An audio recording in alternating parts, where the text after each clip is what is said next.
ሰበር ዜና ከባድ እርምጃ ተወሰደ። ሚኒስትሮችን ጨምሮ 13 ከፍተኛ የመንግስት ባለስልጣናት ከስልጣን ተባረሩ። የአክብሮት ሰላምታችን በያላችሁበት ድረስ የተወደዳችሁ የኢትዮ ፖስት ሚዲያ ቤተሰቦች እንደምን አላችሁ? አዳዲስና ወቅታዊ ሰበር ዜናዎችን ይዘንላችሁ መጥተናል። በቅድሚያ ማበይት ነጥቦቹን በማስተዋወቅ እንጀምራለን። ከባድ እርምጃ ተወስዷል። 13 ከፍተኛ የመንግስት ባለስልጣናት ከስልጣን ተወግደዋል። የብልጽግና መንግስት በህዝብ ስም የሚነግዱ ህገወጥ ስራ ላይ ተሰማርተው ከሙስናና ከብልሹ አሰራር ጋር በቀጥታ ግንኙነት ያላቸውን ባለስልጣናትን የማጽዳት ዘመቻውን አጠናክሮ መቀጠሉ ተሰምቷል። ህገወጥ ስራ ላይ ተሰማርተዋል የተባሉ በቁጥር 13 ከፍተኛ ባለስልጣናትና 75 አመራሮች ላይ እርምጃ መወሰዱን ለህዝብ ይፋ ተደርጓል። የተሰናበቱ ከፍተኛ ባለስልጣናት ስምና ዝርዝራቸው ይፋ ተደርጓል። በዘገባችን ዝርዝር ታዳምጡታላችሁ። በሌላኛው ተያያዥ ሰበር ዜና ከፍተኛ ጀነራሉ ከስልጣን ተባረዋል። በሰራዊቱ ውስጥ ከፍተኛ ስልጣን የነበራቸው ጀነራሉ ከሰራዊቱ እንዲወጡ በድንገት ከስልጣን መሰናበታቸው ለህዝብ ይፋ ተደርጓል። ይህ በሰራዊቱ አባላት ዘንድ ከፍተኛ መደናገጥን የፈጠረው ድንገተኛ እርምጃ የተወሰደው በፌደራል መንግስቱና በትግራይ ክልል ኃይሎች መካከል ያለው ግንኙነት እጅግ ተካሮ ወደ አስፈሪ ጦርነት እያመራ በሚገኝበት ወቅት ላይ ነው። ከስልጣን የተሰናበቱት ጀነራል ናቸው የሚለውን በዘገባችን በዝርዝር ተካቷል።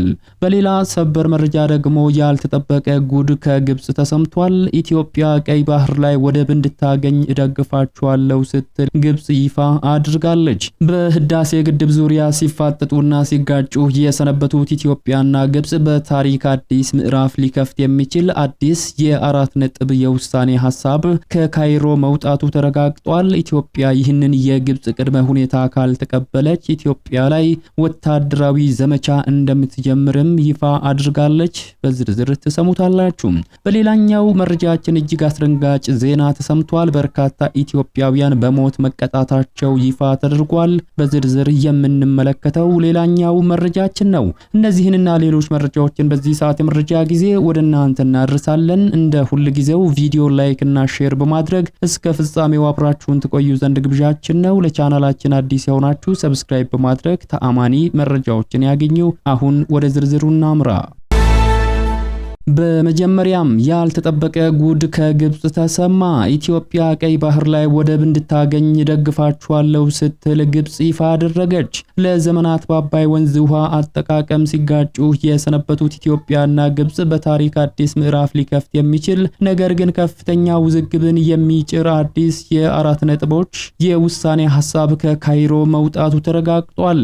የግብጽ መገናኛ ብዙሃንና የተለያዩ ዓለም አቀፍ የዜና ምንጮች እንደዘገቡት ሆነ ካይሮ ኢትዮጵያ ወደ ቀይ ባህር የምታደርገውን ታሪካዊና የህልውና ተደራሽነትን ጥረት ለመደገፍ ፈቃደኛ መሆኗን ገልጸዋል። ነገር ግን ከዚህ ድጋፍ ጀርባ የኢትዮጵያን ሉዓላዊነት የሚፈታተን ከባድ ቅድመ ሁኔታ ተዘርግቷል። የግብጽ መገናኛ ብዙሃን በሰፊው ባወጡት ዘገባ መሰረት ካይሮ ኢትዮጵያ ከጎረቤት ሀገራት ጋር በመነጋገር የባህር በርና የቀይ ባህር ተደራሽነትን እንድታገኝ ለመርዳት ቃል ገብታለች። ይሁን እንጂ ይህ እንዲሆን ኢትዮጵያ በታላቁ የኢትዮጵያ ህዳሴ ግድብ ዙሪያ ያላትን የጸናና የማይናወጥ አቋም ሙሉ በሙሉ ማለስለስና ማስተካከል አለባት የሚል ቅድመ ሁኔታ በግልጽ ተቀምጧል። ይህ 4 ነጥቦች ያሉት ምስጢራዊና አዲስ እቅድ ቀጥታ ለጠቅላይ ሚኒስትር አብይ አህመድና ለአሜሪካው ፕሬዝዳንት ዶናልድ ትራምፕ መላኩም ተነግሯል።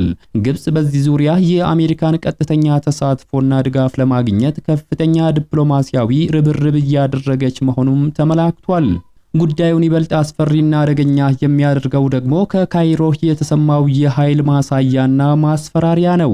ዘገባዎቹ እንዳመላከቱት ኢትዮጵያ ይህንን የካይሮን ቅድመ ሁኔታ ውድቅ የምታደርግ ከሆነና የቀረበውን ሐሳብ ካልተቀበለች ግብጽ በደቡባዊ ቀይ ባህር በኩል የባህር ኃይል ማጠናከሪያዎችና ተዋጊ መርከቦችን በመጨመር በቀይ ባህር ላይ ግዙፍ የባህር ኃይል አጥር እንደምትፈጥር በግልጽ አስጠንቅቃለች። የግብጽ እርምጃ ኢትዮጵያ በቀይ ባህር ላይ የምታደርገውን የኢኮኖሚና የንግድ እንቅስቃሴ ለማፈን እንዲሁም የቀጠናውን የጸጥታ ሚዛን በኃይል ለመቆጣጠር ያለመ መሆኑም ተነግሯል። በሁለቱ ታሪካዊ ባላንጣዎች መካከል ያለውን ውጥረት ወደ ሌላ ከፍ ያለና ወደማይመለስ የጦርነት አዙሪት ሊወስደው እንደሚችል የዲፕሎማሲና የደህንነት ተንታኞች ከፍተኛ ስጋታቸውን እየገለጹ ይገኛሉ። ይህ በእንዲህ እንዳለ ከሰሞኑ የቀድሞ የአሜሪካ የውጭ ጉዳይ መስሪያ ቤት የአፍሪካ ጉዳዮች ረዳት ሚኒስትር ቲቦር ናጊ የሰጡት ጠንካራ አስተያየት የብዙዎችን ትኩረት ስቦ ሰንብቷል። ግብጽና ኤርትራ በቀይ ባህር ጉዳይ ላይ የመወሰን መብት ያላቸው የባህር በር ያላቸው ሀገራት ብቻ ናቸው የሚለውን ሙግታቸውን ተከትሎ በግብጽና በኤርትራ ሙግት መሰረት በቀይ ባህር ላይ የመናገር መብት ያላቸው የባህር ዳርቻ ያላቸው ሀገራት ብቻ ከሆኑ በሎጂክ ደረጃ አባይ ወንዝ አጠቃቀም ላይ ደግሞ የመወሰን መብት ሊኖራቸው የሚገባቸው ውሃውን የሚያመነጩና ወደ ወንዙ የሚያስገቡ ሀገራት ልክ እንደ ኢትዮጵያ ያሉ ብቻ ናቸው ሲሉ የግብጽን መለኪያ አቋም ከንቱ የሚያደርግ ከባድ ምላሽን ሰጥተው ነበር። ወደ ቀጣዩ መረጃችን ስናመራ በርካታ ኢትዮጵያውያን በሞት መቀጣታቸው ይፋ ተደረገ።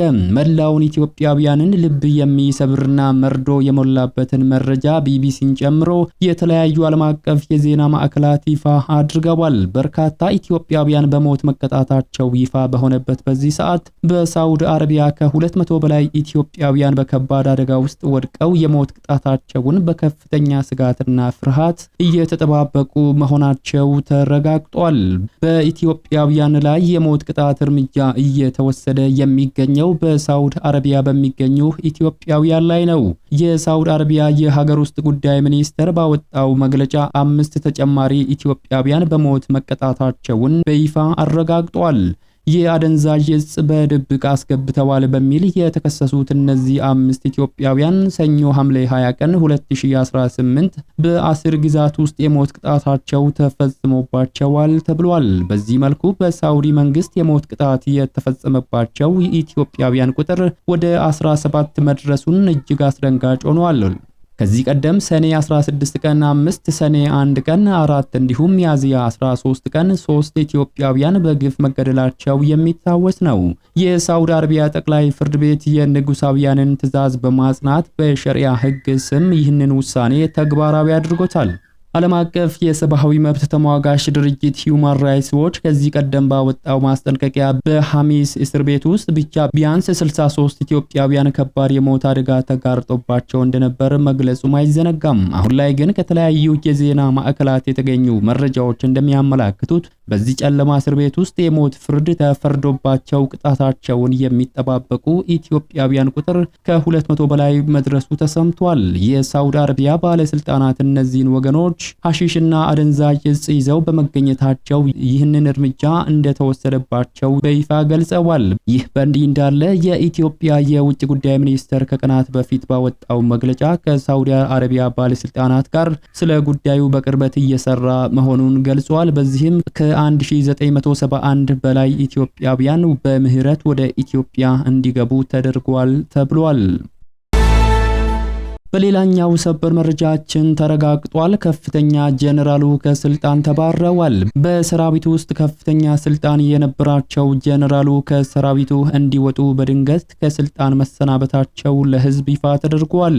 ይህ በሰራዊቱ አባላት ዘንድ ከፍተኛ መደናገጥን የፈጠረው ድንገተኛ እርምጃ የተወሰደው በፌደራል መንግስቱና በትግራይ ኃይሎች መካከል ያለው ግንኙነት እጅግ ተካሮ ወደ አስፈሪ ጦርነት እያመራ በሚገኝበት ወቅት ላይ መሆኑ ጉዳዩን ይበልጥ አስፈሪ አድርጎታል። ከስልጣን የተባረሩት ጄኔራል የትግራይ ሰራዊት ዋና አዛዥ ጄኔራል ፍስሐ ኪዳኑ ማንጁስ ናቸው። ጄኔራሉ የትግራይ ሰራዊት አዛዥና የትግራይ ሰላምና ጸጥታ ቢሮ ኃላፊ ሆነው ሲያገለግሉ ነበር። ነገር ግን በትላንትናው ዕለት ደብረጽዮን ገብረ ሚካኤል ጄኔራሉን ከስልጣን በማንሳት ሌላ ባለስልጣን ሾመዋል።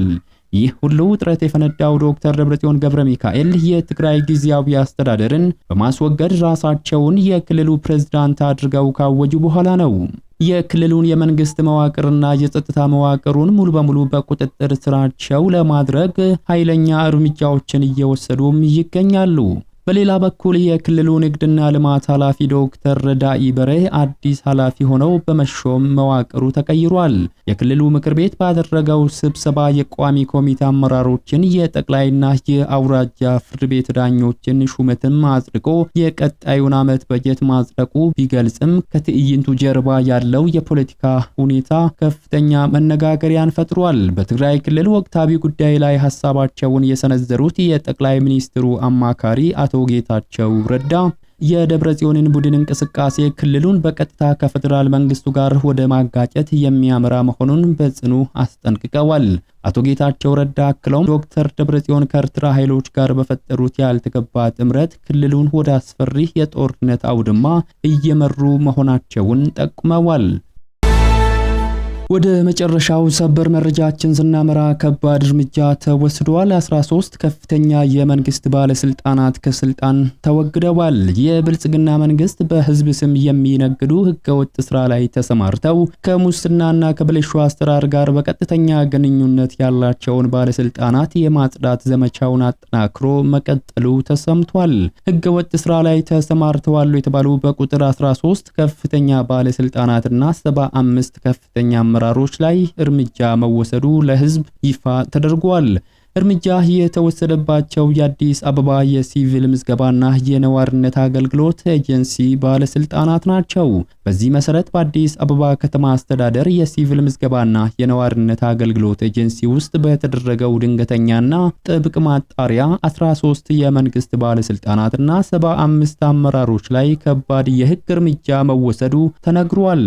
በተቋም ውስጥ ተዘርግቶ የነበረውን የሌብነትና የብልሹ አሰራር ሰንሰለትን ለመበጣጠስ በተወሰደው ኃይለኛ እርምጃ 13 ከፍተኛ አመራሮች፣ 78 ፈጻሚ ኃላፊዎችና 14 ህገወጥ ባለጉዳዮችን ጨምሮ በድምሩ 105 ግለሰቦች ተጠያቂ መደረጋቸውን የኤጀንሲው ዋና ዳይሬክተር አቶ ዮሴፍ ንጉሴ ዛሬ ሐምሌ 21 ቀን 2018 በሰጡት ጋዜጣዊ መግለጫ አረጋግጠዋል። ይህ እርምጃ የተቋሙን አሰራር ከወንጀል ነፃ ለማድረግ የተወሰደ ታሪካዊ እርምጃ መሆኑ ተገልጿል። በተቋሙ ውስጥ ከፍተኛ የጽዳት እርምጃ እየተወሰደ ባለበት በዚህ ወቅት ኤጀንሲው በበጀት ዓመቱ ያከናወናቸው ዋና የአገልግሎት አፈጻጸሞች መልካም ውጤት የተገኘበት ነው ሲሉ ኃላፊው ገልጸዋል። ተቋሙ 1.5 ሚሊዮን ተገልጋዮችን ለማስተናገድ አቅዶ የነበረ ቢሆንም በዋና መስሪያ ቤት፣ በክፍለ ከተማ፣ በወረዳ ጽህፈት ቤቶች፣ በሸሪዓ ፍርድ ቤትና በጤና ተቋማት አማካይነት ከ2.4 ሚሊዮን በላይ አገልግሎቶችን መስጠት መቻሉን አስረድተዋል። በበጀት ዓመቱ ዜጎች በጉቦ ሰንሰለትና በወረቀት ማህደር እንግልት እንዳይሰቃዩ ለማድረግ ኤጀንሲው ጠንካራ እርምጃዎችን መውሰዱን ዋና ዳይሬክተሩ ገልጸዋል። በዚህም በየወረዳው የሚገኙ በሚሊዮን የሚቆጠሩ ያረጁ የወረቀት ማህደሮች 100% በስካኒንግ ማሽን ወደ ዲጂታል ሰነድ ማስተዳደሪያ ስርዓት ተቀይረዋል ያሉት ኃላፊው ከ12 ሚሊዮን በላይ የነዋሪዎች ፋይሎች ሙሉ በሙሉ ስካንና ኢንዴክስ ተደርገዋል ብለዋል። በሌላ በኩል ነዋሪዎች ባሉበት ቦታ ሆነው የልደት ካርድ፣ የነዋሪነት መታወቂያና ያላገባ ማረጋገጫ ምስክር ወረቀት በኦንላይን ማግኘት የሚችሉበት መተግበሪያ ተዘጋጅቶ ወደ ስራ መግባቱን አመላክተዋል። የአዲስ አበባ የሲቪል ነዋሪዎች አገልግሎት ተቋሙን ሲበዘብዙና ህዝቡን ሲያማርሩ የነበሩ አካላት ላይ የተወሰደው እርምጃ መንግስት የህዝብን ደህንነትና ቀልጣፋ አገልግሎት ለማረጋገጥ ያለውን ጽኑ አቋም በድጋሚ ያሳየበት መሆኑን አመላክተዋል። የተወደዳችሁ የሚዲያችን ቤተሰቦች ለሰዓቱ ያዝንላችሁ መረጃዎች የተከታተላችኋቸውን ይመስሉ ነበር። ከሰዓታት በኋላ በሌሎች አዳዲስ መረጃዎች ዳግም እስከምንገናኝ በያላችሁበት መልካሙን ሁሉ ተመኘን።